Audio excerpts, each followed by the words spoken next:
They did an extremely relaxed, poor customary marriage, and every one of the locals giggled at them to rubbish, particularly the women he had inquired out. Their marriage turned into a thing of joke in a little town called Okoroba.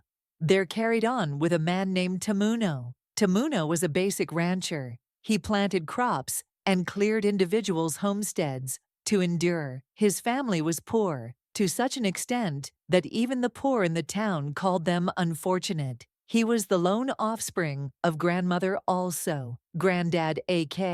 In his whole lifetime, all Granddad's stomach muscle had accomplished was an old bike, which is still rides. A Granddad AK was almost 90 years of age, however was areas of strength for extremely shrewd, yet goes to the ranch. He was an extremely unfortunate man, yet was dependably a merry elderly person. He accepted his child wouldn't wind up poor, like him, despite the fact that he didn't have the foggiest idea how occasionally Tamuno would cry, checking out their exceptionally old house, his folks, and the truth that he could do nothing to help what is going on right now killed him the most.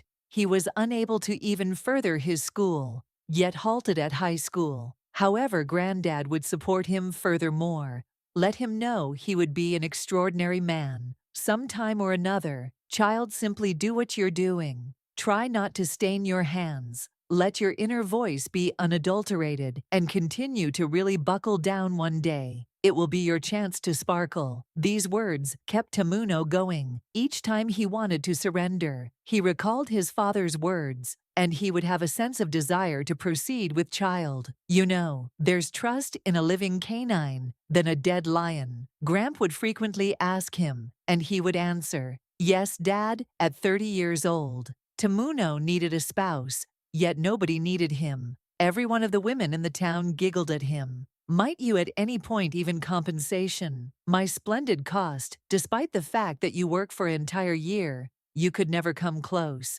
They would agree that some would call him poor, also, pitiful, and mock him, saying, "Will you offer your dad's old bike to follow through on my brie cost?" He could never have a sweetheart on the grounds that nobody needed to date him. One day, while getting back from the ranch, he met an extremely lovely lady from Okoba. She was a vagrant. She didn't have companions. She was likewise the lone offspring of our late guardians. She had only an old sewing machine that she had acquired from a late mother. With it, she revises individuals' garments to get by, as she too, however, takes care of from their little homestead. Tamuno is from an unfortunate home. Tina's case was more awful than his. They immediately became companions, as they had both been detached at long last. Seeing somebody they could talk to was an ease.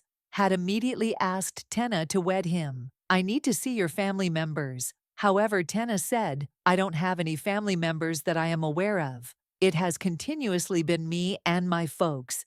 Previously, they passed on. I have an old couple who resides near my home. They are like my folks. They've truly been empowering. I'll converse with them to stand for me as my folks." "Gracious, that is fine," Tamuno said. So they did a very low-key, poor customary marriage, and all the residents chuckled at them to rubbish, particularly the women he had inquired out. Their marriage turned into a thing of joke. Individuals would agree that they can wed each other. They are great destitution.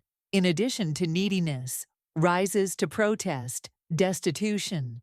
They would snicker cap, and Thina didn't mind. They were cheerful. Whether individuals called them names, it didn't irritate them. What made a difference to them was that they are hitched, and they cheerful with one another. They were consistently together, going to the ranch and market together. A few old residents respected their adoration, yet those young ladies kept embarrassing and taunting them. One radiant day, Tamuno was weeding his ranch, to the surprise of no one. He was buckling down when he experienced areas of strength, with a very extremely profound roots. He attempted to pull the tree out while weeding, yet he proved unable. Cap chose to dig round the roots. He endlessly dug, however it appeared to be. The root went increasingly deep. He was worn out, however something inside shared with him, "Keep digging." So Tamino continued to dig. He saw something sparkling from the roots.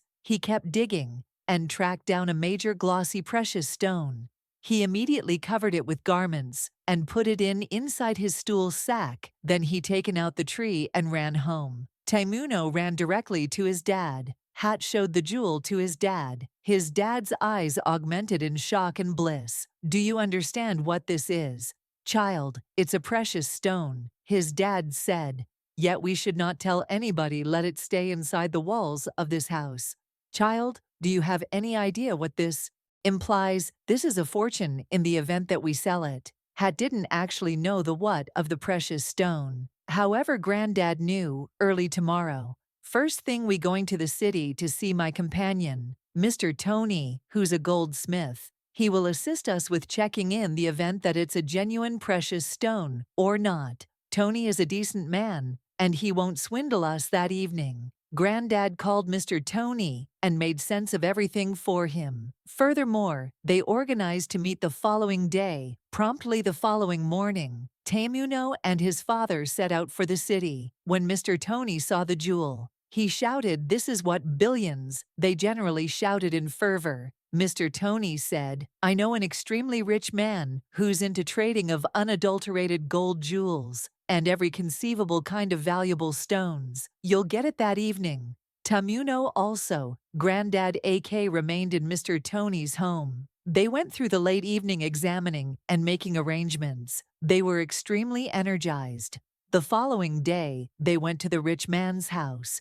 The rich man was extremely cheerful. When he saw the precious stone, he realized it was a genuine one. Thus he purchased the precious stone rapidly. What's more, paid them an enormous measure of cash. Tamuno and his family became Bonian in one day with the assistance of Mr. Tony. They purchased a wonderful house in the city. Tamuno returned to the town to bring his better half and mother to their new home in the city. KY was shipped off a major design school in the city following 1 year and 6 months. She graduated as the smartest understudy. What's more, began her own design house, quite a large number. Student came to gain from her. Tamuno likewise began a furniture business. He had continuously adored the furniture business, yet he never had the means to begin it.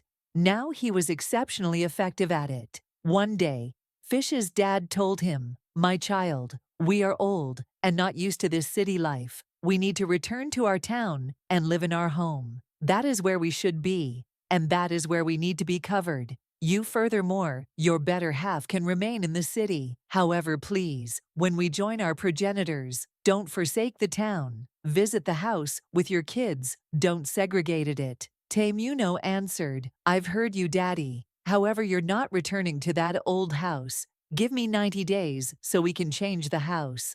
The structure began, and the locals were astonished. No one realized what was occurring. In 90 days, Tamuno constructed a delightful manor in the town for his guardians. When they showed up, they arrived in an exceptionally gorgeous jeep. The whole town was into the ladies who had ridiculed.